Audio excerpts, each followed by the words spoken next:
on essaye de faire en sorte sur certains de nos dispositifs, par exemple des trucs très bêtes, hein, comme la fête des voisins ou des petits événements et tout, de Mhm. faire en sorte que notre habitat inclusif soit moteur là-dessus pour justement réunir les gens et créer une sorte de vie. Hello et bienvenue sur Parole de Bipolaire, le lieu d'échange autour de la bipolarité. Je suis aujourd'hui avec Rémi Sange qui vient nous parler du logement, notamment parce que c'est un sujet qui nous importe tous et on voulait avoir un petit peu son avis sur ce qu'il est possible d'avoir. Mais avant tout, je te propose de te présenter Rémi. Ouais, ça marche. Eh ben bonjour. Donc moi je suis Rémi Sange, je suis responsable développement et qualité pour les dispositifs alternatifs du GAPAS. C'est un énorme nom. Mais en gros, mon rôle, c'est quoi? C'est que je travaille pour l'association GAPAS, qui est une association médico-sociale, sur le développement d'une offre, et notamment l'offre autour du logement, ce qu'on appelle logement inclusif maintenant, avec tous ses bons côtés, ses mauvais côtés, et avec justement comment on essaye de rendre pour des personnes en situation de handicap, tout type de handicap pour le coup, hein, chez nous, comment on essaye de rendre, d'ouvrir la possibilité d'avoir son propre logement. Dans un premier temps accompagné, hein, parce que c'est aussi notre cœur métier, mais comment on essaye justement de déstigmatiser, de convaincre pour que, comme tout à chacun, tout le monde puisse avoir son propre logement en fait. C'est l'utopie nécessaire que le GAPAS s'efforce à faire. Voilà. Tu parles de logement inclusif, peut-être que Ouais. tu peux nous redéfinir ta définition ou même la définition officielle, je suis curieux. Mm. Non, je vais donner ma définition. Parce que les définitions officielles, au final, enfin, d'une vision à l'autre, ça change. Et je trouve qu'à force d'utiliser le mot inclusif à tort et à travers, on ne sait plus trop ce que ça veut dire. Au-delà du logement inclusif, c'est comment on fait pour que des personnes qui ont des différences par rapport à la société, sur le pendant de la psychiatrie, on parle de neurotypie ou je sais pas quoi, comment on fait en sorte pour que tout soit, enfin, qu'on parle pas de différence, mais de personnes et de logement, point barre.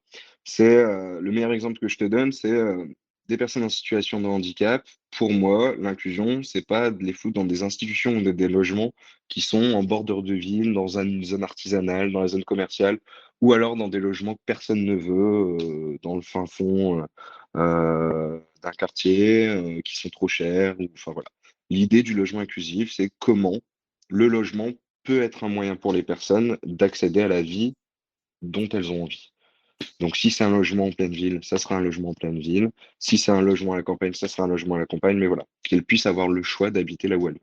Et du coup, ça, c'est ma définition du logement inclusif. Mais d'où dans ce qu'on porte, c'est cette notion-là, plus l'accompagnement qui va avec pour justement utiliser les ressources du territoire, les ressources de droit commun. Parce que j'ai utilisé plein de gros mots et c'est ça qui est différent. On parle, non, mais au final, utiliser droit commun, on crée déjà la différence, mais la différence, elle existe. L'idée, c'est comment on essaie de faire, en tout cas, à mon sens, pour qu'elle n'existe plus ou qu'elle soit un peu plus lisse, on va dire. La différence, ça fait la force, mais en tout cas, la différence, l'accès, je trouve que c'est une faiblesse quand même. Je sais pas si j'ai été clair. Ouais, de toute façon, je vais te demander de développer un peu parce que, enfin, en fait, Mhm. il y a plein de choses qui existent. Ouais. Tu vois, moi, en tant que personne lambda, je connais Mhm. bien, par exemple, la CAF, parce que je pense qu'on l'a tous eu lorsqu'on était étudiant quasiment. Bien sûr. Et en fait, je serais curieux déjà d'avoir un peu, toi, ton état des lieux. Qu'est-ce qui existe? Quelles sont les différentes aides qui existent? Pour que tu nous les présentes. Et parce que en fait, nous, c'est un peu ce qu'on essaie de vraiment faire, c'est d'avoir des choses qui sont concrètes et activables Ouais. dans le cas de la bipolarité. Mais voilà, que ce soit pas juste de la théorie, c'est sympa d'avoir des choses où se dire, ok, je note et je vais mettre Ouais, ça en non, place. bien sûr. Bah, après, c'est difficile à dire. Moi, en fait, quand je développe un habitat ou quoi que ce soit, je me pose pas la question de ce qui existerait de très spécifique, mais qu'est-ce qui existe pour tout à chacun. Et en fait, les contraintes du logement que nous on crée, que nous on développe, sont les mêmes contraintes du logement que toi ou moi ou n'importe qui a déjà rencontré ou rencontre. Donc la CAF, enfin les aides, c'est toujours les mêmes, hein, c'est les APL sur la location.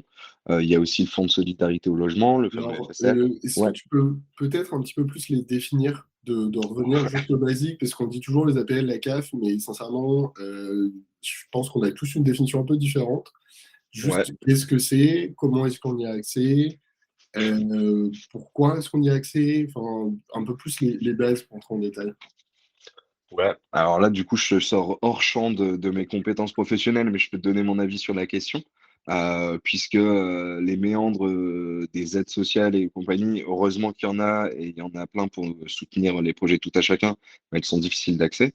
L'APL, comment je l'interprète, pour moi, c'est juste ni plus ni moins une compensation d'un revenu qui peut être un peu limité pour justement avoir accès à un logement et à la location d'un logement. Donc, c'est soumis forcément à ses revenus, à sa situation à l'instant T et à son logement et au loyer qu'on met derrière le logement.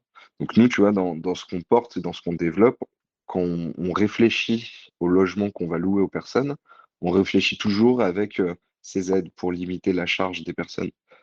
Une personne en situation de handicap qu'on accompagne, en règle générale, elles ont l'AH, donc l'allocation handicap, je sais même plus ce que ça veut Ok, dire. pour handicapés. Ouais, voilà, il y a tellement d'acronymes que ça devient compliqué. C'est ça, C'est il vaut 9... mieux éviter de les utiliser. Parce que... Mais même la CAF, tu vois, enfin, Exactement, caisse je pense d'allocation que... familiale, je crois. C'est Ouais, c'est ça. ça. Mais vraiment utiliser les vrais termes, parce qu'après, c'est dans du jargon. Non, mais clairement. Eh ben, cette aide, c'est 956,65 € au max. À partir de ce moment-là, si on prend même un logement social, tu comptes entre 300 et 400 € pour un tout petit truc, hein, et pas le meilleur des trucs. S'il n'y avait pas les APL qui permettaient de limiter la charge, ça fait qu'il resterait pour vivre 400 €. De ces 400 €, en ce moment, tu peux retirer facilement 100 € d'électricité, de charge, voire 150 €. Il te reste plus que 250, 300 € pour vivre. Tous les à côté, les trucs que tu peux payer, et tout. En fait, il te reste plus rien pour vivre à la fin. Euh, Nous, quand on va chercher un logement, on raisonne avec le loyer, mais on raisonne aussi avec la projection de l'aide pour le logement, là, l'APL, pour permettre justement de travailler sur le reste à vivre des personnes. Et Ok. ça, c'est ultra important. Et donc, l'aide personnalisée au logement. J'ai regardé Ouais, c'est sur bien. Internet. Je vais faire une Mais, révision des acronymes, c'est pas mal. non, non, mais c'est clair. Donc, ouais, donc, et la CAF et les APL, c'est la même chose, j'ai un doute d'ailleurs. Ouais, je crois que c'est la même chose, Ouais, hein. ouais. En fait, la CAF, c'est la caisse d'allocation familiale qui, elle, est une structure de l'État, enfin, je sais pas quoi, et qui, du coup, permet de redistribuer certaines aides sociales, dont les APL. Mais là, on rentre très loin de mon champ de compétences. Oui, oui, oui, mais en fait, enfin, tu vois, on a Internet, on a la chance quand même de se Exactement, c'est renseigner. ça. Et faut pas se leurrer, hein, même nous, enfin, je sais pas si je suis censé dire ça, mais je vais le dire en tout cas pour moi. Euh, L'immobilier, à la base, c'est pas mon travail. C'est plus le médico-social, et du coup, je me suis intéressé de par mes missions de développement de l'habitat inclusif. 90% des trucs sont très sombres pour moi et sont résolus grâce à ce magnifique outil qui est Internet. Et plus je parle avec certaines personnes, même du secteur immobilier et tout, plus je me rends compte que c'est sombre pour beaucoup de personnes. Et que heureusement qu'Internet est là, sinon ça serait très complexe. Ouais. Voilà. Entre les différents financements, même sur le logement social, tu as différents types de logements social en fonction de comment ça a été financé, des plafonds de ressources et tout. Enfin, c'est une galère. Alors, justement, je pense que Allez, tu parles de logement social, mais ouais. rentrons dans le vif du sujet. Qu'est-ce que le logement social? Quels sont les logements sociaux? Et parce que c'est un peu une boîte noire, je trouve ça assez compliqué à comprendre. Tu sais jamais trop si tu as le droit, tu n'as pas le droit. Est-ce que tu peux nous en dire un peu plus? Ouais. Je peux essayer de vous en dire. Le logement social, pareil, je suis pas bailleur social, je vais vous donner mon interprétation, mais c'est cool, comme ça au moins vous avez quelqu'un d'extérieur qui va vous donner. Le logement social, c'est quoi? C'est comment on arrive à loger les personnes en France à un tarif qui est plus ou moins acceptable. Et en fait, on a ce qu'on appelle des bailleurs sociaux, des acteurs qui vont investir des territoires, développer, construire des immeubles avec des aides de l'État, différents financements de l'État. En contrepartie de ces financements qui sont avantageux en termes de prêts, du coup, le bailleur s'engage à avoir une proportion de logements qui sera accessible pour tel type de revenu maximum et à tel prix maximal. Donc, en fait, ça permet de réguler un peu toutes les charges locatives pour rendre accessible le logement à tout à chacun. C'est à peu près la définition que je m'en fais du logement social. L'idée, c'est d'essayer de faire en sorte euh, que tout le monde puisse accéder au logement, puisque s'il n'y avait pas ce genre de truc, ça serait un peu la bérésina, je pense. Ok. Et donc, ouais, c'est clairement donc c'est l'État qui va mettre en place un système pour que la personne qui construit du logement, en contrepartie d'avantages, puisse faire un effort et notamment permettre d'avoir un logement social. Si je dois simplifier, c'est un peu ça, quoi. Ouais, si on doit simplifier très simplement, ça doit être ça. Après, je pense que s'il y a un ou deux directeurs de bailleurs sociaux parmi tes auditeurs, je sais pas comment on dit, peut-être qu'il est en train de tourner de l'œil à l'heure actuelle. Mais grosso modo, c'est ça. Ils ont des financements, j'irais pas avantageux, parce que je pense que c'est des financements aidés plutôt par l'État, et en contrepartie de quoi, bah, forcément, dans leur budgétisation et tout ça, ils s'engagent à mettre des loyers un peu plus bas. Et plus le loyer est bas dans ce qui est proposé, plus le financement qu'ils ont eu à la base a été avantageux. Et du coup, plus les personnes qui vont investir auront un plafond de ressources qui sera bas. Ce qui est logique. L'idée, c'est pas de rendre accessible un logement à 200 euros pour quelqu'un qui a 60 000 euros de revenus annuels. Ça serait pas juste et équitable. C'est un peu le système, c'est basé sur le système de solidarité, ni plus ni moins. Ouais.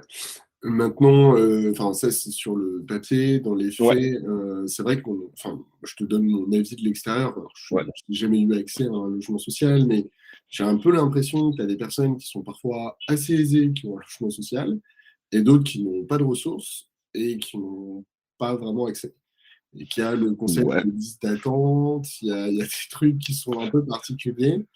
Et ouais, j'ai l'impression que c'est un grand micmac avec un peu. Mais c'est mon avis de l'extérieur. Enfin, pourquoi je te dis ouais, bien ça? sûr. Parce que j'ai une personne de ma famille qui a travaillé dans ce domaine et qui Mhm. m'expliquait que il y avait parfois des choses qui étaient un peu particulières, on va dire. Des passe-droits. Je pense même à. Alors, c'est pas un peu de proche, mais une connaissance qui a des revenus assez confortables et pourtant qui a le droit à un logement social. Il y a des moments où tu comprends pas trop. Et à ton avis, c'est dû à quoi ça? Et pourquoi est-ce que moi, de l'extérieur, j'ai une méfiance par rapport à ça? Enfin, à ton avis, en tout cas. Alors pourquoi on a une méfiance, mais moi aussi je l'ai, hein, même si je travaille avec eux. Pourquoi? Parce que je pense que même si c'est des situations qui sont très ponctuelles, au moins une fois par an, tu as un gros titre dans les journaux d'un politicien ou d'une personne, un tel ou un tel, qui, on se rend compte, ça fait 30 ans qu'il est dans le logement social à tarif réduit en plein centre de Paris. C'est un fait, ça n'arrive pas à tout le monde, mais il suffit d'une histoire par an pour nous rappeler que des moments c'est un sombre. Après, je pense que justement, c'est vraiment à la marge, parce que quand je vois les bailleurs avec qui je travaille, moi, que ce soit en Seine-Saint-Denis, dans le Nord, on voit bien qu'il y a quand même un effort de fait et que c'est vraiment des choses à la marge. Mais il suffit d'une histoire pour que tout le monde s'en empare et que du coup, ça fait quelque chose. Après, tu as aussi je pense, encore une fois, c'est que mon avis, mais c'est un peu ce qu'on a nous aux habitats inclusifs, hein, c'est que une personne, elle accède à un moment T de sa vie dans un logement parce qu'elle n'a pas de... Voilà, ses fonds, ses ressources lui permettent d'accéder au logement social. 20, 30 ans après, cette personne a travaillé, a peut-être construit quelque chose et du coup a plus de revenus. Et cette personne n'a peut-être pas l'envie sortir de son logement, puisque son logement, c'est aussi là où elle a construit son histoire. Et du coup, je pense qu'éthiquement, et même d'un point de vue réglementaire, c'est comment on gère ce truc-là. Alors, je sais qu'ils ont des majorations s'ils dépassent le plafond, donc ils sont pas exactement à ce qu'ils avaient prévu, mais c'est encore peanuts. Et nous, tu vois, dans l'habitat inclusif, on pourrait être confronté à ça. C'est une question qu'on se pose. Une personne qui arrive chez nous, qui a le projet collectif, mais au bout d'un moment, elle a vraiment la capacité d'être en toute autonomie, elle a retrouvé, voilà, tout ça, mais son logement, son habitat inclusif, c'est son habitat et c'est son logement. C'est une vraie question éthiquement, comment on fait? Ouais. On part du principe que l'habitat inclusif, c'est le logement de la personne. À partir du moment où c'est son logement, tant qu'elle accepte les règles de vie de la colocation ou du collectif, bah, du coup, voilà. Alors que potentiellement, il y a d'autres personnes qui pourraient en avoir plus besoin. Mhm. Mais Ouais, qu'on part du logement. mais C'est c'est un c'est droit, un sujet que attention. je trouve compliqué et intéressant parce que bah, c'est hyper important et en même Ouais. temps, bah, comme tu le disais, c'est bien, en fait, tu as des cas isolés qui donnent Hmm, l'impression que c'est une horreur et de l'extérieur, ça fait un peu boîte noire. Et non, non, mais clairement. vraiment, moi, je te Non, dis, mais c'est ça. alors que dans les faits, c'est quand même génial comme concept, quoi. Enfin, Mais c'est ça, c'est que j'ai tendance, moi, à beaucoup râler. Mais des moments, je me permets de râler beaucoup parce que je prends un peu de la hauteur sur la situation et de choses que même dans le secteur de l'immobilier ou quoi que ce soit que je ne connaissais pas avant, où je trouvais plein de choses aberrantes. Au final, quand on gratte ces choses aberrantes, elles peuvent exister, mais c'est à la marge. Mais il y a quand même beaucoup, beaucoup, beaucoup de bonnes initiatives, de bonnes intentions, même parmi les bailleurs, parmi les secteurs. Sauf que les bonnes initiatives, quand ça fonctionne, on en parle moins. Malheureusement, on a tendance à ne pas valoriser ce qui fonctionne, mais à pointer du doigt ce qui ne fonctionne pas. Et je pense que tout à chacun, moi le premier, hein, je vois dans les journaux un truc qui se passe par rapport à un bailleur social, le fils de un tel, un logement de 100 mètres carrés en plein centre de Paris pour 500 balles par mois. Ça m'énerve aussi, j'ai l'impression qu'ils sont tous pourris, alors que non, ouais, je pense pas, je pense sincèrement pas. Et justement, tu parles de bailleur social, est-ce bien redéfinir ce que c'est et qui sont-ils en fait? Bonne question, hein, ça met du temps. Les bailleurs sociaux, c'est ceux qui ont un agrément justement pour pouvoir accès à ces financements aidés de l'État. Euh, c'est un agrément MOI, je crois, mais en tout cas, c'est tout le monde ne peut pas avoir à ces financements. Il faut avoir une structure, il faut avoir une organisation, ce qui est logique. Et du coup, les bailleurs, c'est ceux qui vont faire construire les immeubles et après qui vont gérer la location euh, de leur patrimoine, en fait, et l'entretien, plus ou moins bien. Et ça, donc, il y en a de multiples. Il y en a Et énormément, c'est hein. eux qui prennent la décision. Comment ça se passe? Comment la décision est prise pour donner ou pas accès à un logement social? Est-ce que c'est le bailleur? Comment ça se passe? Je suis curieux de savoir. Eh ben, c'est une très bonne question. Il y a une liste d'attente et il y a une commission en fait qui est faite, qui s'appelle, il me semble, CAL entre interbailleurs avec différents acteurs. Mais même pour moi, mais c'est parce que c'est pas notre secteur d'activité. Nous, sur les habitats inclusifs, en fait, on agit en tant qu'association, en tant qu'intermédiaire locatif. C'est-à-dire que pour le bailleur social, on n'est pas, enfin, le locataire, c'est l'association. Du coup, on passe pas dans tous ces trucs de liste d'attente et tout ça. Et quand les personnes postulent chez nous, ils ont leur propre dossier de candidature qui nous appartient. Et du Mhm. coup, ça passe pas par le circuit qui peut être plus ou moins long en fonction des secteurs et tout ça. Donc ce circuit-là, on le connaît pas trop à l'heure actuelle. Pour être franc avec toi, hein, je veux pas dire de conneries, donc je préfère ne rien dire là-dessus. Non, mais après, enfin, si tu Mais il devais, y a une même liste si c'est d'attente. pas précis, mais euh, prendre, je sais pas, l'exemple de quelqu'un lambda, allocation adulte handicapé, je fais une demande de logement social, je vais faire cette demande, je vais être sur liste d'attente, Mhm. et en fait, il y a une commission avec le bailleur qui va, en fait, au fur et à mesure, écrémer cette liste d'attente et dire Exactement. toi tu passes pas, et en fait, et selon d'où j'habite, je vais avoir de plus ou moins de facilité à avoir accès du coup à ce logement social. Exactement. Alors, il faut vérifier, mais l'avantage qu'ils ont, et ils se sont bien organisés par rapport à nous, ce qu'on fait, c'est qu'il y a une liste d'attente qui est unique par territoire. D'accord. On postule pas à tel bailleur, on postule à une liste d'attente, il y a un CERFA qui existe ou une procédure qui est globalisée. Et du coup, on postule pour un territoire en fonction de nos ressources et tout ça. Et cette demande, elle est passée entre les différents bailleurs qui sont présents sur le territoire. Il y a une commission qui se passe justement pour attribuer les logements. Je crois que c'est ça, commission d'attribution des logements, mais je suis pas sûr. Ça doit être la CAL. Mais on va bien arrêter On a dit qu'on arrêtait les acronymes, on proscrit les acronymes sur ce podcast. Au pire, on les explique, mais enfin, moi, j'ai vraiment décidé de le faire tout court dans la vie parce que, en fait, tu as Ouais, l'impression de parler une autre langue et plus personne te comprend de l'extérieur. Ça donne, j'aime pas, tu sais, le côté un peu jargon, comme s'il y avait des personnes qui avaient des connaissances que les autres n'avaient pas, alors qu'en fait, Mhm. juste qu'ils ont appris des acronymes, quoi. Ça n'a rien d'exceptionnel. Et C'est tu le vois ça. dans certains corps de métier où, je sais pas, j'apprécie pas du tout. En Euh, fait, c'est ça, t'as une commission d'attribution des logements sociaux, et en gros, elle va se charger de synthétiser, hein, de ce que j'en ai compris, de voir tous les logements vacants sur un territoire donné, voir toutes les demandes de dossier. Donc, du coup, il faut que chaque individu a son numéro de logement social, il me semble, numéro d'enregistrement unique. Et du coup, après, il propose aux personnes les logements pour pouvoir remplir de façon efficacement tous ces logements. Donc c'est vraiment son dossier et ça, faut se renseigner. Et donc tu passes en ligne d'attente, pas de Ouais, mais ça, il déclaration. suffit de faire. De toute façon, tu vas sur n'importe quel site de bailleur social. Il y a souvent candidaté et compagnie. Et en fait, ça renvoie sur le CERFA ou le truc centralisé. Ok, Euh, donc, c'est relativement facile si on a l'outil Internet de pouvoir trouver une demande de logement social. ok. Après, la question, en tout cas pour les personnes qu'on accompagne, et on est en train de travailler ça, nous, sur le parcours résidentiel des personnes en situation de handicap et tout type de handicap, hein, dont le handicap psychique. Euh, c'est aussi de travailler sur ce parcours résidentiel. C'est que tu as beau faire une demande de logement, ça peut être refusé pour X et X raisons. Euh, du coup, on essaie de travailler avec les bailleurs sur comment justement on peut rendre accessible tout ça. Il y a des publics prioritaires qui peuvent être aussi envisagés dans le cadre de différents. Donc, tout ça, je pense, je suis persuadé que ça relève aussi d'une prise de conscience des bailleurs et que nous, acteurs associatifs, ou toi, acteur associatif aussi, enfin, c'est une association, je crois, ce que tu portes. Non, Non, alors en c'est fait, une on ESS. a. C'est une ESS. Ouais, en fait, mais c'est un peu. C'est intéressant d'ailleurs, je peux en parler rapidement. En fait, on va être des associations. Ouais. Mais aujourd'hui, c'est une structure qui est une SAS Ouais, c'est ça. qui porte le projet parce que ça a plein d'intérêts en fait pour se développer. Et notamment pour se développer à l'international parce qu'en fait, enfin bon, bref, il y a plein de raisons. Mais c'est un vrai sujet, tu vois. Enfin, C'est un vrai sujet, et je parlais d'associations, mais tous, même acteurs privés, tout ça, c'est nous qui travaillons, qui sommes sensibilisés au sujet ou touchés de près ou de loin.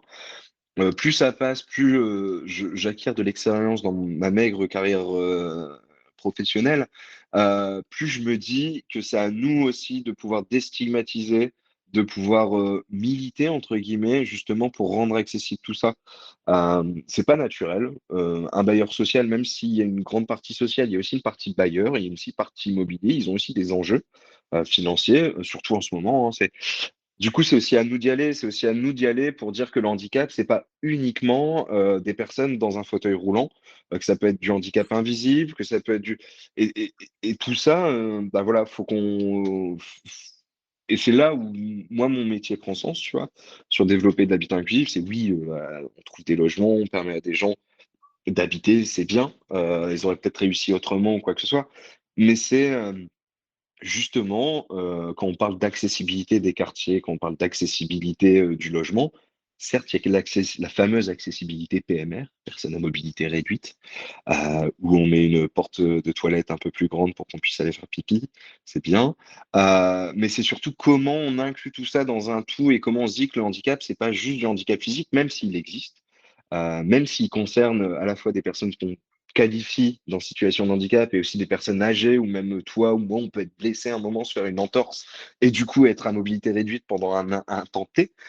Mais il y a autre chose en fait, c'est la signalétique, c'est comment c'est conçu, c'est comment on réagit, comment on les inclut, comment il y a des activités, des commerces, des trucs. Enfin, c'est tout ça qu'il faut qu'on essaye de réinventer, je pense. Et ça se fait, hein. Il y a certains bailleurs qui se penchent de plus en plus sur cette question. Et moi, je te parle, parce que c'est ça aussi, hein, je parle beaucoup des bailleurs sociaux parce qu'on bosse avec, parce qu'il faut pas se leurrer. La plupart des personnes qu'on accompagne, bah, elles ont que 956 euros pour vivre. Donc, bah, forcément, le bailleur, il y a le bail social. Mais faut que ça aille plus loin que ça.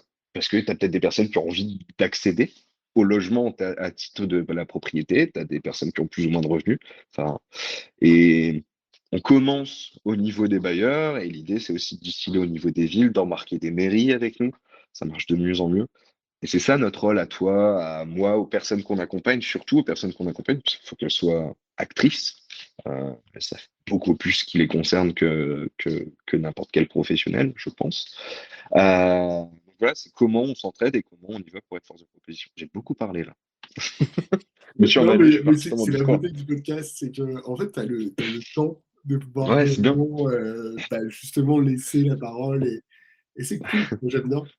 C'est bien. Ouais, non, t'as parlé de plusieurs choses et t'as parlé d'une chose que j'aimerais bien un peu approfondir, c'est les raisons de refus pour le logement social. Et tu l'as rapidement évoqué et je pense que c'est important de les développer, histoire de bien comprendre qui, quelles sont ces raisons et qu'est-ce qu'on peut faire pour éviter justement d'en arriver là. Est-ce que toi, tu as t'as des tips par rapport à ça, enfin des conseils, pardon. Je les connais pas parce que c'est rarement explicité ou quoi que ce soit, et ça peut, c'est ce qu'on disait, mais vu que c'est rarement expliqué, ça ouvre la porte à des interprétations qui peuvent être en fonction de notre côté plus ou moins engagé dans le secteur, vrai ou fausse. Ce que je constate, au-delà du refuge, c'est que il y a une partie des logements, en tout cas dans le logement social, qui est priorisée pour des personnes dites spécifiques, prioritaires et compagnie. C'est beaucoup plus facile, entre guillemets, hein, je vais le mettre entre guillemets, d'aller vendre d'aller essayer de construire un dispositif pour des personnes âgées que pour des personnes en situation de handicap. Comment je l'interprète ça dans le logement social? Un, parce que je pense qu'actuellement, et on va changer les choses, dans leurs propres locataires, les bailleurs sociaux sont plus confrontés au vieillissement de leur population qu'au handicap, en tout cas de visu, ce qui est une réalité, donc ça s'entend. Deux, je pense qu'il y a surtout sur le handicap psychique, il y a une représentation et une peur d'être mis en difficulté à la fois par rapport au voisinage, parce qu'il faut pas se leurrer, c'est un enjeu, par rapport aux différentes potentiellement sentiments d'isolement, et surtout que, encore une fois, ça de mon interprétation, je suis peut-être complètement à côté.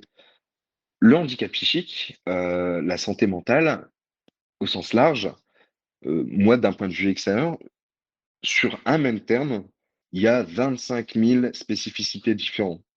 Du coup, une personne c'est mon avis hein, sur la question, qui peut avoir des troubles bipolaires, tu vois, dans la tête des gens, elle va peut-être du lambda, ça va peut-être être affilié à la schizophrénie, et à tout type et à la maladie mentale.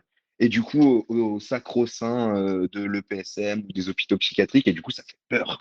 Et je pense que c'est aussi pour ça qu'il y a un gros travail de fond à faire. Je dis pas que c'est tout ça pareil, mais nous, en tout cas, sur les habitats qu'on ouvre, c'est aussi un des gros travaux des coordinateurs, donc les coordinateurs des habitants, les professionnels qu'on met, c'est de réussir à déstigmatiser au sein de la barre d'immeuble. Parce que si on déstigmatise au sein de la barre d'immeuble, il n'y a pas de conflit de voisinage. Derrière, ça se passe bien. Le bailleur voit que ça se passe bien et il est plus ouvert pour travailler sur le parcours résidentiel. Et pourquoi il y a des refus? Pourquoi ce type de handicap, ça marche pas? Sur le handicap physique, je pense que c'est clairement parce que tous les logements sont pas accessibles. Donc, il y a un moment, architecturalement, bah, ça bloque. Pour le handicap psychique et tout, je pense qu'il y a une peur pour le bailleur d'être délaissé par le secteur associatif sur des situations très complexes ou le secteur sanitaire, les CMP, tout ça. On sait combien c'est compliqué d'être suivi dans certaines situations. Et du coup, bah, il y a une petite frilosité si ça passe pas. Je sais pas si tu vois ce que je veux dire. Ouais, non, mais en fait, ce que j'entends et ce que tu me dis, c'est que aujourd'hui, il y a encore une peur, et d'ailleurs, c'est pour ça Ah qu'on fait oui, ce podcast bien sur sûr. les troubles psychiques, parce que on ne sait pas ce que c'est, on ne comprend pas, et donc, vu qu'on ne sait Mhm. pas, il y a un blocage. Bien Et sûr. donc, ce que tu parles, et c'est là où je vais aller un peu plus loin, c'est qu'en fait, est-ce que, à ton avis, il faut déclarer qu'on a un trouble bipolaire lorsqu'on fait une demande pour un logement social? Alors, dans une utopie nécessaire, je pense qu'on pourrait le déclarer et que ça ne changerait rien. Dans les faits, on tombe sur des personnes qui sont des individus derrière, et sur une commission, il suffit d'une personne qui a un stigmate sur la maladie, peut-être, je dis bien peut-être, pour que ça puisse bloquer. Éthiquement parlant, je pars du principe que toutes les données personnelles, toutes les données de santé et tout, nous appartiennent à nous et n'appartiennent pas à autrui. À partir de ce moment-là, le fait que un tel soit bipolaire, un tel soit schizophrène, un tel a peur du noir. Enfin, on devrait s'en foutre. La question du logement, elle n'est pas là. Donc, moi, de mon avis, je le mettrai pas parce qu'on s'en fout. Parce que ce n'est pas un facteur qui influence sur le droit d'avoir un logement ou pas avoir de logement. Après, dans les faits, comment ça se passe et tout ça, ça c'est autre chose. Et encore une fois, je pense qu'il manque. La santé mentale, c'est quelque chose de spécifique. Je le vois même dans mon secteur, tu vois, j'ai fait des études dans le médico-social, dans le sanitaire, tout ça, pour être dans le pilotage de ce genre de structure. Même parmi certains de mes collègues qui ont fait les mêmes études que moi, mais qui n'ont pas découvert la santé mentale, c'est une nébuleuse, la santé mentale. Ça fait peur. Ah non, Alors que moi, mais personnellement, j'ai beaucoup moins peur dans un EPSM que dans un EHPAD. alors, acronyme, acronyme. Ouais, j'ai beaucoup moins peur dans un établissement public de santé mentale. Quand j'étais étudiant, j'ai fait un stage là-bas et j'ai fait un stage dans une maison de retraite. J'étais beaucoup plus à l'aise dans un établissement public de santé mentale que dans une maison de retraite. Donc, c'est juste des stigmatisations qu'on a tous et qui sont portées par plein de choses. Et du coup, c'est ça, nous, notre rôle, de faire en sorte que ces stigmatisations. Tu vois, quand je vais voir un maire ou une mairesse, je sais pas si on dit une mairesse, une Je maire, ne connaissais pas, j'avoue.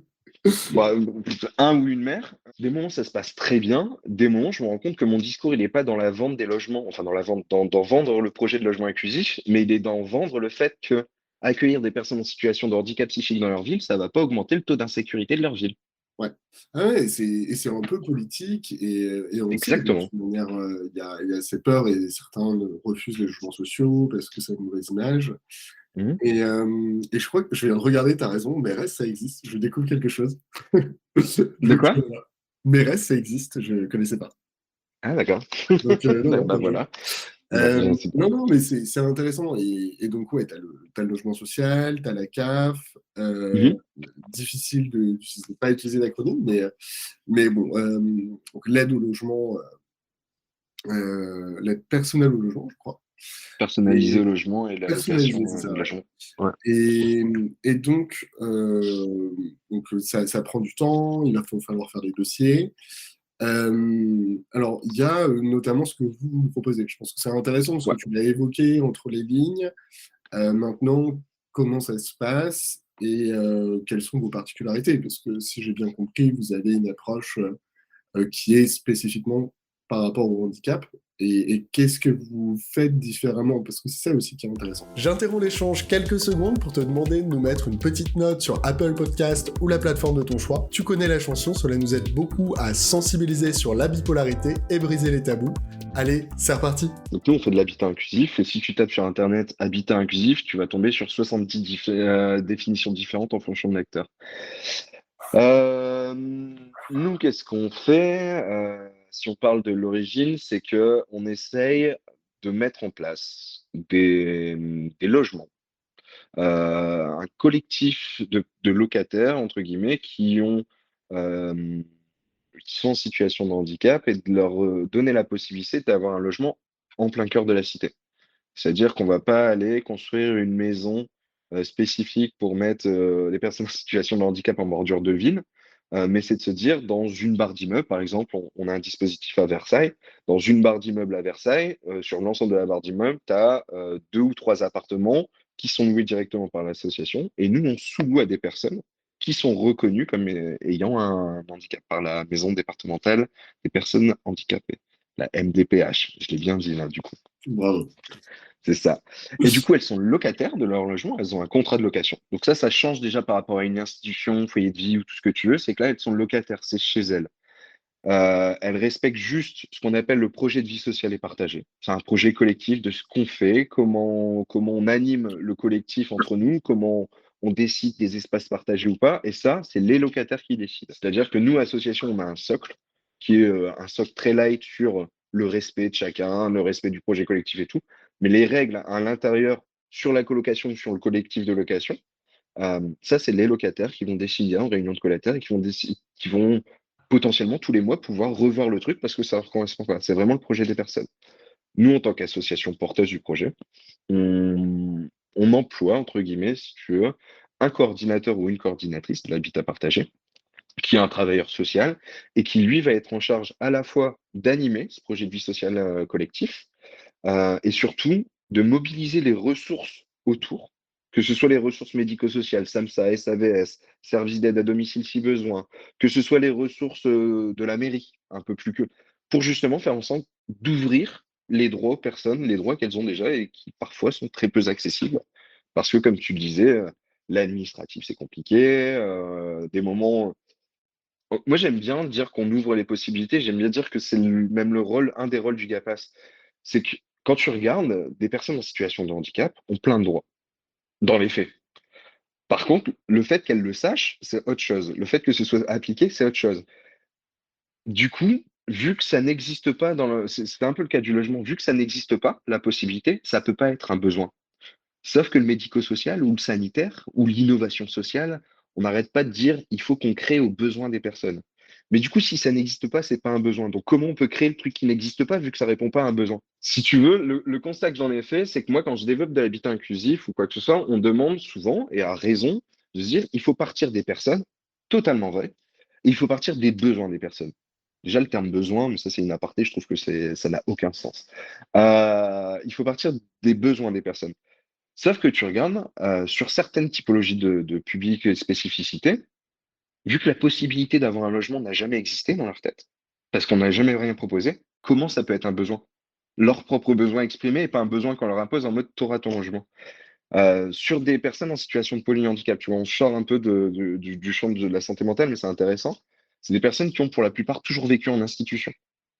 Dans une institution, on leur a toujours dit, ici, vous êtes chez vous, c'est votre logement. Du coup, quand tu arrives et tu dis, on va créer votre propre logement, vous serez locataire de votre truc, ils sont en mode, bah attends, ça fait 30 ans qu'on me dit que je suis chez moi. Du coup, j'ai pas le besoin d'aller dans mon logement. Et en fait, on se rend compte que quand on ouvre ce type de dispositif, quand les gens arrivent, on leur a créé la possibilité d'avoir accès à leur logement. Et du coup, le besoin se crée. Et d'effet en bouche à oreille, en règle générale, ça. Tu vois ce que je veux dire? Ouais, Je sais pas clairement. pourquoi je suis parti dans ce discours-là, mais parce que je trouve ça important. Mais c'est pour ça enfin, qu'on évoque ces sujets-là, parce que, Ouais, l'air de rien, enfin, je suis assez d'accord dans l'ensemble avec ce que tu dis. C'est pas simple de le savoir et en fait, on se rend pas compte de ce qui est possible. Ouais, et en fait, pour dire un peu la tristesse du système, et c'est pour ça d'ailleurs qu'on est là, c'est que, bah, en fait, il y a beaucoup de personnes qui se retrouvent, hélas, à passer beaucoup de temps, par exemple, en hôpital psychiatrique, ouais, et parce que bah, il n'y a pas d'alternatives qui sont possibles, et parce que ils se disent que, bah, en fait, ils sont habitués à ça et que c'est normal, et exactement. alors que bah, avoir son propre logement, c'est un vrai plus, quoi. Ouais. Non, non, clairement. Alors, ce que je trouve intéressant, et alors là, c'est un peu plus spécifique au trouble bipolaire, c'est que, Mm. en fait, quand on cherche un logement, enfin, chacun a ses propres préférences qui sont assez individuelles, mais qui peuvent Ouais. avoir aussi un lien avec notre pathologie. Tu vois, bon, alors, on choisit pas toujours, on n'a pas toujours la possibilité d'avoir le mieux, mais par exemple, d'avoir un logement qui est assez silencieux, où il n'y a pas un bruit colossal. Dans mon propre cas, où le sommeil est peut-être le truc le plus important, parce que si j'ai pas un bon sommeil, généralement, bah, ça va entraîner ensuite des phases qui peuvent avoir des effets un peu destructeurs. Est-ce que vous, c'est des choses que vous prenez en compte? Comment ça se passe, justement? Alors, ça dépend. Il y a deux visions de voir les choses et on essaie de jongler entre les deux. C'est que sur les ultra, par exemple, sur certaines spécificités, certains types de handicap, type les troubles du spectre autistique, tu vois, donc là, c'est juste un exemple. Tout ce qui est sensoriel, tout ce qui est isolation, tout ça, ça peut être ultra important. Sauf que ça, pour un bailleur social, si on reste dans le champ du bail social, c'est un surplus en termes d'investissement qui veut pas forcément prendre en compte. Quand c'est ça, sur ce type de projet un peu plus spécifique et tout ça, moi, je pense que le pari avec les bailleurs sociaux, c'est justement d'être 5, 6, 7 ans avant que le projet soit livré et de pouvoir faire en sorte que toutes ces considérations rentrent dans le cahier des charges du bailleur à l'ouverture. Si Mhm. ça ne rentre pas, ce sera des adaptations et ça sera un surcoût. Donc, c'est un travail de longue haleine. C'est ce qu'on essaye de faire petit à petit. Mais après, c'est du réseau, du partenariat. Et c'est toujours compliqué. Et ça, c'est plus nous à faire. C'est toujours compliqué à toi, tu veux avoir un logement isolé et compagnie. Tu le veux maintenant tout de suite. Tu veux pas attendre 5, 6 ans, 7 ans après. Sauf que la temporalité du logement, en tout cas collectif, bah, on est sur ces ordres d'échelle-là. Donc, il faut bien qu'on le prenne en considération en amont. Après, il y a un deuxième aspect qu'on prend en compte et qui est un peu barbare, mais en même temps, moi, je l'aime bien. Ce principe, c'est le principe de réalité. C'est si on est dans le droit commun, il y a plein d'avantages à être dans le droit commun, mais il y a aussi plein d'inconvénients, comme tout est à chacun. Et il y a aussi ce truc-là où il faut que la société, et nous, et les acteurs s'adaptent, mais il faut aussi que la personne, et je vais être un peu brutal quand je dis ça, mais comme tout à chacun, il faut aussi que la personne, en fonction de son budget et tout, se rende bien compte qu'on n'accède pas aux mêmes typologies de logement, malheureusement, quand on paye un loyer de 300 euros, alors contre un logement où on le paye 1 200 € pour la même surface. Ça paraît très simple que je dis, mais je pense que c'est aussi important de remettre, comme tout à chacun, il y a des contraintes au droit commun, et c'est de ces contraintes que naissent des beaux sujets et tout ça. Et du coup, sur le sujet de l'isolement, on le prend en compte, mais de toute façon, on n'imposera pas le logement. C'est-à-dire que nous, les habitats inclusifs, avant de rentrer dans l'habitat, la personne peut faire un stage, si elle veut, on appelle ça un stage ou un essai. Elle rencontre ses colocataires, elle visite le logement, et du coup, ses colocataires ou ses autres locataires lui expliquent très rapidement dans un peu dans une sorte de paire et danse, les inconvénients et les avantages. Et après, c'est à la responsabilité de la personne qui candidate aussi de savoir si ça va lui correspondre ou si ça ne va pas lui correspondre. Euh, Il y a des contraintes dans le logement. Moi, je suis pour gommer le maximum de contraintes, mais je suis pas pour gommer toutes les contraintes parce que tout le monde en a. Et que c'est aussi ça le principe de réalité sociétale, malheureusement ou heureusement, je ne sais pas. Ouais, mais je pense que il faut aussi dire les choses. Enfin, on n'est pas au monde Ouais, des bisounours. exactement. Si bah, tu le dis assez bien. Si quelqu'un a 10 000 € de budget par mois et quelqu'un a 500 € de budget par mois, bah, ce ne sera pas le même logement. Et voilà, il ne faut pas croire ce qu'on voit dans les films. On va tous avoir un palace. Enfin bon, j'exagère et je fais Ouais, exprès non, mais de ouais. pousser le trait, Mm. mais en tout cas, ouais, c'est important. Et puis, il y a plein de trucs. Enfin, moi, je le dis tout le temps, le meilleur achat que j'ai fait de ma vie, c'est probablement un masque de sommeil, quoi. Enfin, Ouais, voilà, il y a d'autres. donc, mon logement, ok, je suis pas dans le noir, mais du coup, j'arrive à me débrouiller pour être dans le noir. Et, Ouais, c'est ça. et vraiment, enfin, et ça coûte 8 €. Enfin, voilà, quoi. Mais après, ça, tu vois, sur ce travail-là, c'est aussi le travail du coordinateur ou de la coordinatrice sur ces petits trucs. C'est aussi elle, de par sa vision des choses et de l'accompagnement qu'il va mettre en place, collectif, mais qui va aussi être force de proposition pour justement proposer des solutions alternatives à la solution pour justement essayer de contrer un peu tout ça. Et c'est ultra important. Et j'avais un truc en test, mais je n'arrive pas à Non, m'en non, rappeler. t'inquiète, Ça devait être une connerie. j'ai le relais. En fait, un point qu'on a légèrement évoqué, mais c'est le côté communauté, c'est le côté Ouais, collaboratif. ouais, Euh, Pourquoi je te dis ça? Parce que, enfin, pour ma part, moi, de ce que j'ai pu vivre, notamment dans des moments dépressifs, tu es mm, assez isolé, tu es un peu tout seul. Et c'est vrai que bah, potentiellement, d'avoir des personnes autour de soi qui vont pouvoir nous aider, nous donner un petit coup de main, c'est compliqué, hein, c'est toujours un ouais, vrai ouais. sujet. Mais je voulais savoir si c'est des choses où vous avez déjà fait des tests, comment ça se passe, ou pas du tout, hein, enfin, Des tests, c'est-à-dire. c'est-à-dire que le côté un peu communautaire, de pouvoir, bah, justement, parce qu'on est ensemble dans le même logement, bah, se dire que on vient généralement on va dire de la même association, donc on a des points communs, et à partir de là, bah, des fois, ça peut plus facilement permettre de créer un sentiment de communauté. Tu parlais Ouais. de collectif et aussi d'entraide, parce que ça, je trouve ça bah, assez gratifiant déjà de pouvoir aider les autres, parce que ça nous aide nous-mêmes, ça donne un plaisir intense. Et à côté de ça, bah, quand on a besoin d'aide, bah, les gens à côté, ils vont le faire parce qu'on les a aidés avant, quoi. Et ça reste de la réciprocité. On est des humains. Moi, je le remarque toujours, hein, quand tu ouvres la porte à quelqu'un et tu l'aides, généralement, ça a plutôt des belles conséquences. Ouais, ouais, non, mais on est d'accord. Bah, en fait, c'est le principe même de l'habitat inclusif, là, ce que tu dis, c'est que, alors, c'est pas une grande communauté, mais nous, de base, on part du principe qu'il y a un collectif. On appelle ça collectif, mais sur certains coordinateurs, pour dire communauté. En règle générale, nos habitats, c'est la coloc. Donc déjà, tu as un sentiment de collectivité et on n'impose pas les gens. C'est-à-dire que s'il y a un départ au sein d'une colocation ou au sein du dispositif, il y a toujours la recherche de la cooptation. On appelle ça la cooptation des autres locataires. C'est qu'on part du principe, même nous, en tant que porteurs de projet, on veut que ça se passe le mieux possible. On veut pas qu'il y ait de problème de décompensation ou alors de turnover trop important parce que bah, sinon, ça nous coûte cher. Faut pas... Je rappelle que c'est nous qui payons le loyer aux bailleurs. Donc, si il y a la vacance de logement, c'est qui paye? C'est Bibi. Enfin, Bibi, pas moi personnellement, heureusement. C'est l'association. Et du coup, c'est un choix fort de l'association aussi de faire de l'habitat inclusif. Et ça, c'est une vraie problématique qu'on a, nous, en tant que porteurs de projet. C'est que c'est le GAPAS, l'association, mais il y en a plein d'autres, hein, l'association pour laquelle je bosse, a fait le choix de porter ce genre de dispositif pour ouvrir une solution alternative pour plein de raisons, et parce que c'est les valeurs qu'on met proposées, mais c'est difficilement rentable ce type de dispositif. Et on ne cherche pas, et c'est pas l'objectif. L'objectif, c'est de proposer une solution. Bref, petit aparté. Mais du coup, il y a toujours ce principe de cooptation, et que de fait, assez naturellement, principe de pair aidance ou principe d'entraide entre les personnes se fait. Et ce qui est recherché par le coordinateur, et ça, c'est pas systématique parce que ça dépend de l'environnement, c'est le principe d'aide entre tout, même le voisinage. C'est que on essaye de faire en sorte sur certains de nos dispositifs, par exemple des trucs très bêtes, hein, comme la fête des voisins ou des petits événements et tout, de faire en sorte que notre habitat inclusif soit moteur là-dessus pour justement réunir les gens et créer une sorte de vie au sein Et c'est ce qu'on vend auprès des bailleurs, faut le savoir, hein. Enfin, ce qu'on vend.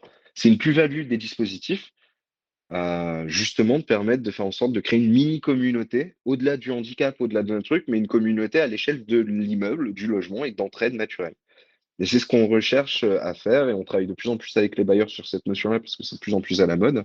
Et ça, je trouve que c'est quand même des belles perspectives. Comme tu le disais, rien que le fait d'ouvrir la porte à Mémé qui prend ses courses, et ben peut-être qu'on va gagner une pomme. Et moi, j'aime bien les pommes, donc c'est quand même cool. Non, non, mais c'est tellement important et c'est vrai que de plus en plus, enfin, nous, c'est vraiment notre vision, c'est que en fait, tout est lié. Et en fait, c'est quand tu vois les choses, c'est toutes les briques sont liées. Ouais, Et le logement est une brique pour le moins importante. Et ça, ça dépend de chacun et ça peut entraîner beaucoup de problématiques. ouais, Maintenant, ouais, mais c'est super de voir que bah, il y a des associations comme la vôtre qui justement arrivaient à simplifier les choses pour les personnes ayant un handicap et à limiter en fait le fait de devoir convaincre en étant seul, mais de le faire ouais. avec en fait la puissance et le réseau que vous avez aussi, quoi. C'est ça. Et on y arrive, enfin, on tend à y arriver, on y arrive sur plein de sujets, mais on n'y arrive jamais seul. Et ça, c'est important de le dire. J'adore mon association. S'il y a quelqu'un de mon association qui m'écoute, j'adore mon association. Mais on n'est pas. Non, mais c'est pour contrebalancer. Mais on n'est pas seul, on sert à rien. Et la force que l'on a, tu vois, toutes les bonnes expériences, là où ça se passe bien, c'est quand le bailleur social, il est aussi dans de la collaboration. C'est quand la mairie est dans la collaboration, c'est comme d'autres associations médico-sociales sont aussi dans la collaboration. Et en fait, il y a pas un lead qui est pris par tel ou tel acteur. Il y a une sorte de communauté, on va redire le mot, et ça, c'est ultra important, c'est qu'on y arrive, mais on n'y arrive jamais seul. Et que nous, nos projets et la force de la stratégie qu'on met derrière au niveau de la place, c'est qu'on ne va pas ouvrir de l'habitat inclusif là où on a des établissements, forcément. C'est un choix qui n'est pas critiquable ou quoi que ce soit, mais c'est pas notre sujet. Donc en fait, à partir de ce moment-là, si on ne travaille pas avec le réseau, les partenaires, eh ben, on n'arrive à rien. Donc on se force justement à s'ouvrir, et c'est en se forçant à s'ouvrir qu'on fait des belles rencontres avec plein d'associations de territoire, et que du coup, on peut vraiment innover, parce que, et ça c'est mon avis, innover juste à notre échelle, c'est juste, enfin, on a des idées, mais on a de meilleures idées quand il y a plein de gens autour avec différents secteurs. Et c'est pour ça que c'est intéressant, tu vois, là, on parle, on s'est parlé il y a une semaine ou une semaine et demie, tu vois, pour découvrir un peu nos actions, alors que on est sur des sujets qui sont, on va dire, liées, mais pas des sphères qui s'entremêlent, mais au final, elles s'entremêlent comment? Et c'est comment on arrive à réunir tout ça? Comment, quand je vais voir des promoteurs immobiliers qui n'ont rien à voir avec le bailleur social et compagnie, moi, je suis content de savoir que 6 mois après, un an après, on me recontacte pour dire on a un projet, on aimerait bien mettre un peu de social dedans. Bah voilà. Et c'est comme ça qu'on avance, je pense. Non, non, c'est clair, et c'est toute l'importance de la coordination, de l'accompagnement, Ouais, et qui est un sujet pour le moins important. Et non, non, non, mais moi j'aime bien vraiment cette approche, enfin j'aime bien le terme holistique, mais ouais, de voir notre santé comme quelque chose de. C'est pas. Enfin, je dis toujours ça, mais en fait, c'est pas juste aller voir un psychiatre et prendre des médicaments, quoi. Et exactement. je grossis le trait exprès, Ouais, non, mais on est d'accord. mais c'est vraiment un tout. Et de voir aussi, de voir les multiples structures. Enfin, je reviens juste que, au final, j'ai pas terminé ma phrase, mais entre Pardon. association et entreprise. Mais je trouvais ça intéressant d'en parler parce que je trouve que, en fait, il y a d'un côté, c'est super, les associations ont beaucoup d'intérêt, mais il y a des problématiques structurelles dans les associations qu'il n'y a pas dans les entreprises, et à Ouais, contrario dans les entreprises par rapport aux associations. Et, ouais, et je trouve notamment sur certains projets et qu'une entreprise va avoir plus d'avantages qu'une association. Et à contrario, sur d'autres, il ne faut surtout pas le faire. Et donc voilà, bon, je voulais juste terminer par rapport à ça, parce que j'avoue que j'avais été coupé au milieu de la phrase. pardon. Et il y a aussi un truc, je trouve, qui est important de dire, c'est que on voit toujours une entreprise comme ayant l'objectif de gagner de l'argent, mais il y a un truc qui se développe énormément, qui est en fait l'entreprise à impact. Le fait d'avoir un but social et solidaire, et qui est en fait d'utiliser la structuration d'une entreprise, qui a un certain nombre d'avantages, parce qu'on est quand même, on a beau le critiquer dans un monde capitaliste, hein, donc et ben, tu utilises les avantages du capitalisme, mais pour une cause et un impact. Et c'est ça que je trouve très intéressant. Euh, et c'est, en fait, tu vas réfléchir différemment et tu vas faire le choix différemment. Mais Clairement. du coup, ouais, moi j'aime bien vraiment ce côté où on arrive à mixer un peu tout, et on parlait aussi du public. Et c'est la grande difficulté en France. Ouais, c'est bien j'avance sur le sujet, c'est de voir la multitude d'acteurs, la multitude de dispositifs. Et certainement, en tout cas pour ma part, le fait d'être perdu, de ne pas savoir où aller, et d'avoir un peu personne pour un peu nous guider par la main en nous disant ok, bah, en fait, il faut que tu ailles faire tel parcours, aller voir telle personne. Et un petit peu ce côté, notamment au niveau du logement, d'avoir Ouais. un guide, et c'est ce que vous faites très bien avec GAFAS. Et c'est top, tu vois. Enfin, faut dire les choses, et il y a le moment où il faut faire un petit clap. Et... non, mais Allez. c'est des beaux projets. Euh, ouais, j'aime bien. Alors, j'ai une question que je pose toujours, et c'est si tu avais une baguette magique, Ouais. qu'est-ce que tu changerais dans la santé mentale? Le regard des autres. Alors, j'ai travaillé un peu en psychiatrie ou quoi que ce soit. On en parlait tout à l'heure. Je trouve que beaucoup de problématiques que les personnes avec voilà, je sais pas comment on dit. Bah, tu vois, rien que ça. Le fait que je sais pas si on dit maladie, trouble, spécificité et tout ça, parce que la peur en fait, ça rajoute une stigmatisation dans la stigmatisation, et moi, je suis stigmatisant en disant ça. Et c'est toutes ces questions-là. Si j'avais une baguette magique, on enlèverait toutes ces barrières, et du coup, les personnes qui ont une pathologie mentale s'occuperaient que de leur pathologie leur mentale et pas du regard des autres. Tu vois, j'ai l'impression que c'est une charge mentale en plus. Mhm. Euh, et je te disais, moi, ce que je trouve le plus intéressant dans mon taf à l'heure actuelle, alors que je ne l'avais pas vu venir, parce que pour moi, c'était pas ça mon taf, c'est tout ce côté déstigmatiser le handicap psychique, mais même les autres types de handicap, auprès du kidam, n'importe quel kidam, tu vois. Dans un autre domaine, la personne polyhandicapée qui a des troubles du langage, tu parles à n'importe qui, il va lui parler comme si que c'était un enfant. Alors que la personne a 50 ans et elle a ses capacités intellectuelles, ça va. C'est tout ce truc-là. Et un peu pareil pour le champ du handicap, tu vois, du handicap mental ou de la santé mentale et tout ça. Moi, je le vois dans les personnes qu'on accompagne, des partenaires vont leur parler comme si que c'était des enfants, alors que la personne, elle a 50 ans. Certes, elle a un trouble schizophrénique, mais ça ne l'empêche pas de comprendre ce qui lui arrive largement. Et je trouve ça très... Enfin, ouais, c'est le regard des gens. J'ai répondu très longuement à... Non, non, mais c'est le but. Et j'irais même encore plus loin, tu vois. J'ai un truc pour faire que les enfants m'aiment bien, c'est que je leur parle comme à des adultes. Et les enfants Exactement. adorent Ben ouais. d'arrêter de les prendre pour des bébés et de ne pas vouloir les choquer. Si je trouve qu'il a fait un truc qui n'est pas spécialement malin ou qui n'est pas intéressant, je vais lui dire comme un adulte, bah, en fait, voilà, j'ai pas envie de jouer avec toi parce que tu m'as pas convaincu. Exactement. Exactement. Non, mais c'est ça, tu vois, c'est même tout le regard. Moi, je le vois même, je sais pas si je peux le dire, je le vois même dans mon entourage professionnel et personnel. C'est de se dire, tu vois, à partir du moment où tu es une personne qui est accompagnée, que ce soit dans le cadre du CMP ou que ce soit dans le cadre du médico-social, du coup, on t'infantilise et en plus, t'as pas le droit d'être con. Enfin, tu peux pas être con. Con, pas dans le sens bête, con dans le sens con, comme il y en a dans toutes les personnes. Donc, quand même, oh non, mais c'est pas de sa faute. Bah si, il y a des cons partout, il y a des gens intéressants partout. C'est pas la spécificité qui fait la connerie. Enfin, je ne pense pas, je suis pas persuadé. Et du coup, si on enlève tous ces trucs-là et de juste considérer la personne comme une personne, bah, ça sera déjà un gros progrès sociétal, je pense. Après, tu me poses la question de ce que je changerais sur la santé mentale. Enfin, on a déjà pu te la poser, mais c'est toi qui es confronté à ça et c'est toi qui, tu vois, j'ai limite envie de te poser la question, toi, qu'est-ce que tu changerais si tu avais une baguette magique? Bah, c'est ce que je suis en train de faire avec Upstage, hein. Bah voilà. C'est le fait de proposer un accompagnement avec des experts en bipolarité. Parce que je considère qu'aujourd'hui, franchement, je kifferais de ne pas avoir à le faire. Tu vois, Hmm. que le gouvernement fasse son boulot, etc. Mais aujourd'hui, bah, c'est pas le cas. Donc, il faut des nouveaux acteurs. Et il faut des acteurs qui vont avoir une approche qui est un peu différente. Moi, je travaille aussi beaucoup à faire des liens parce que bah, il y a des superbes associations, il y a des belles entreprises aussi, hein. Enfin, Ouais. j'ai tendance à voir aussi ça, qui est un peu le clash de l'entreprise.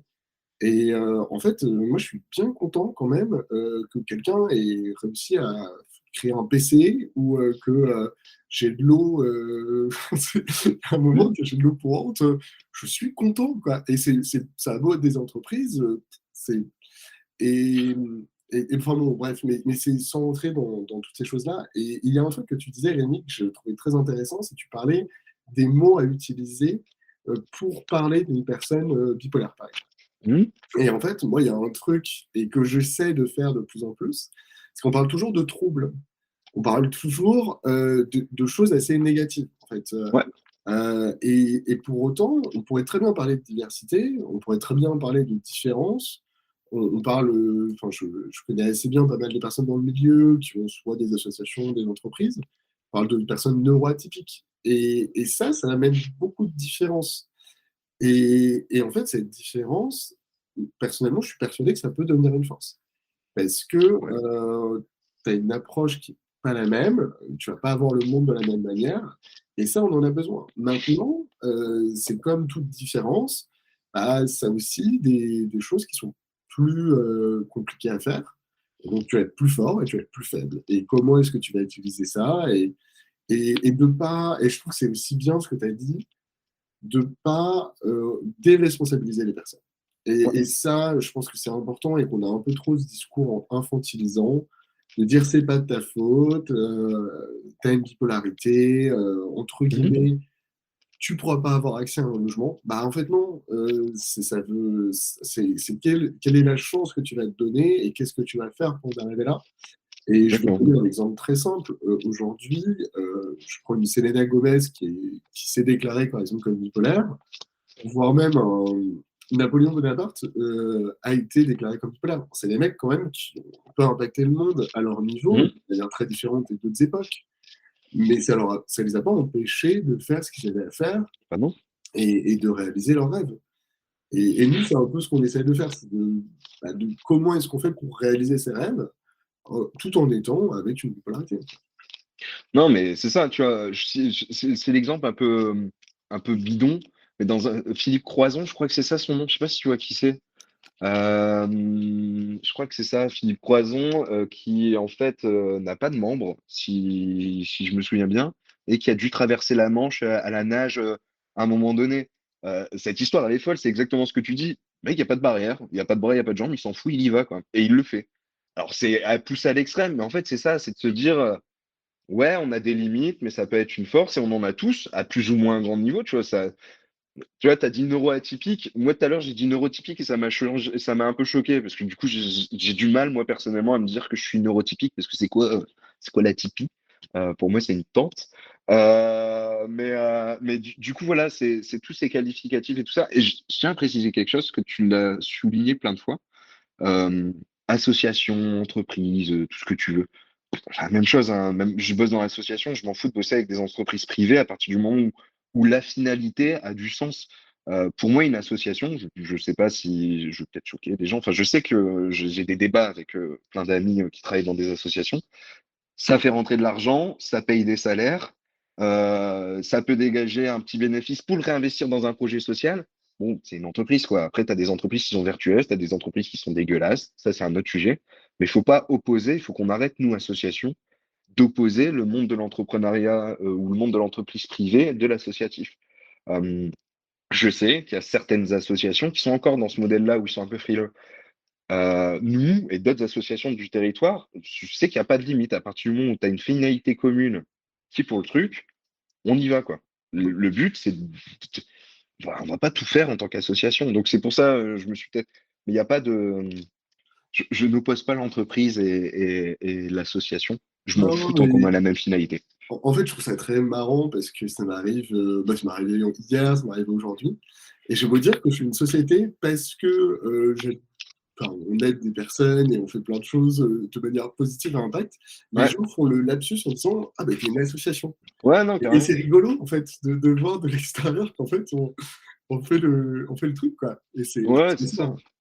Alors que tu as des associations qui ne sont pas du tout vertueuses et derrière ils se gavent de fric et ça part dans d'autres trucs. Ça existe aussi. Enfin, les dérives, c'est pas l'organisation qui les porte. Les dérives, c'est les personnes qui composent cette organisation. Et tu as des gens bien et tu as des gens moins bien partout, enfin, je pense. Essayons de nous entourer des gens bien, ça sera déjà pas mal. Je- Ouais, donc clairement, pour revenir au sujet du logement, alors Ouais.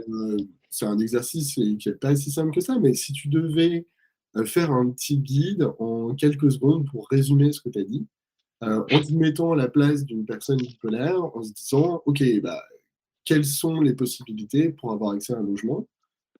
Qu'est-ce que tu donnerais comme information? Si moi j'étais une personne avec bipolaire, quelles informations j'aurais besoin pour accéder à un logement, c'est ça? Exactement. Alors, je vais déjà, c'est de faire un état des lieux de ce que je suis en capacité de mettre dans un loyer. C'est de faire un exercice très simple en me disant j'ai tel revenu, combien je mets en revenu pour mes loisirs, combien je mets en revenu pour ma bouffe, combien je mets en revenu sur les charges d'énergie, pour déjà savoir vers quoi je me tends. Parce que là, c'est un des écueils dont je me suis rendu compte là, dans notre discussion, c'est que je parle beaucoup de bail social, parce que une grande partie des personnes qu'on accompagne ont accès à ça. Mais malheureusement, je pense qu'on oublie pas mal de personnes qui ont potentiellement plus de revenus. Et du coup, vu que nous, association, on propose que dans le bail social, bah, c'est obligé d'aller dans le bail social. Donc, c'est déjà faire un travail sur ce qu'on a en termes de moyens, ce qu'on veut vraiment, est-ce qu'on veut habiter à la campagne et ou dans la ville, dans quel secteur. Et une fois qu'on a trouvé le secteur, se rapprocher des mairies, parce qu'en règle générale, les mairies savent très bien nous situer, ou des associations de territoire pour aller trouver son logement et d'être accompagné. Mais en fait, c'est pas partir de l'offre. C'est pas de se dire, ah bah là, il y a des logements, le gars passe à des logements à Versailles, donc je vais y aller. C'est de partir de ce qu'on a nous envie, et non pas besoin, bon, de ce qu'on a nous envie et de ce qu'on a en capacité de pouvoir financer. Quand tu me poses cette question-là, je raisonne en tant que moi personne. Si j'ai envie d'aller choper un logement, ou quand j'étais étudiant, tout ça, bah, d'ailleurs, avant, je me disais, bah, ok, j'étais étudiant, je gagnais 200 balles par mois. Trouver un logement, c'est compliqué, je ne vais pas pouvoir en plein centre de Lille, tu vois. Et du coup, c'est aussi ce truc-là. Je pense que c'est bien aussi de se dire qu'il faut partir de nos propres moyens, de nos propres envies, avant d'aller chercher la solution. Et ben voilà, je trouve que c'est une belle phrase de Ouais, fin. Bah, merci beaucoup à toutes et à tous, et merci à toi, Rémi, c'était un plaisir. merci. Et on mettra les liens, notamment pour que vous puissiez regarder ça en détail. Et une très belle journée. Pour trouver toutes les informations autour de la bipolarité, je vous donne rendez-vous sur notre site internet hopestage.com, HOPESTAGE.com, et je vous dis à très bientôt.